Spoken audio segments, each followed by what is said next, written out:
Pagayon sa ikaduhang higayon ang Barangay General Assembly sa Barangay 2 dito sa Leon BU Sports Complex niadtong Disyembre 21, 2013. Dito mitambong sa mga okasyon ang mga barangay opisyales sa mga barangay, pinanguluhan ni punong barangay Roberto Mercado o mga barangay kagawad ini nga sila si Kagawad Violeta Yu, Rogelio Lasco, Alejandro Aledro, Tricia Maria Apuhin, Francis Eusebio o Tranquilino Lennon Carmona. Niya sa mga okasyon, gihimo usab ang bloodletting activity na nagdala sa tema nga every blood donor is a hero, nga nagkahulugan na ang matag binuhat nga nakapaambit sa iyang dugo, sama lang nga nagluwas og usa ka kinabuhi, busa siya usa ka bayani.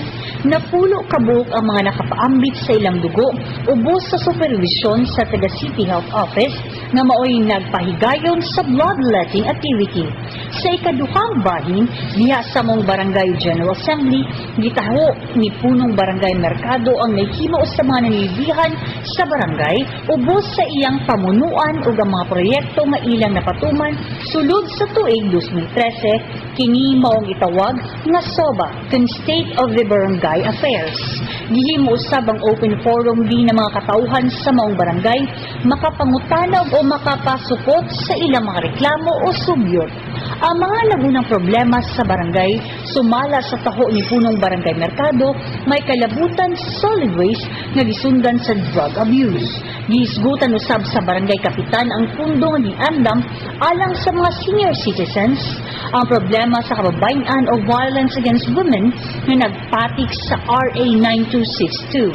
Niadtong higayuna ang barangay nag-andam og 60 ka sako nga bugas nga ilang ipanghatag sa mga mitambong niadtong panag-igong. 15 milyones ang gihatag sa syudad. Ito, una, ang solid waste. Ang among tao upat na buok kada adlaw hinduan na ako no 50. Ang among 300 tao sa usa ka tuig mahururaan ang silig-silig.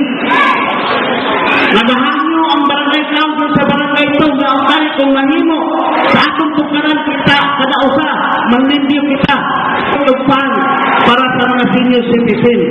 Wala pa'y nakahimong barangay na mula 59,000 para sa mga sigulang. Gipahibalo usab ngadto sa katawhan ng mga nahimo o gikauyunan sa konseho sa barangay nga mga komitiba ug mga kagawad nga magdumalan nini isip chairman.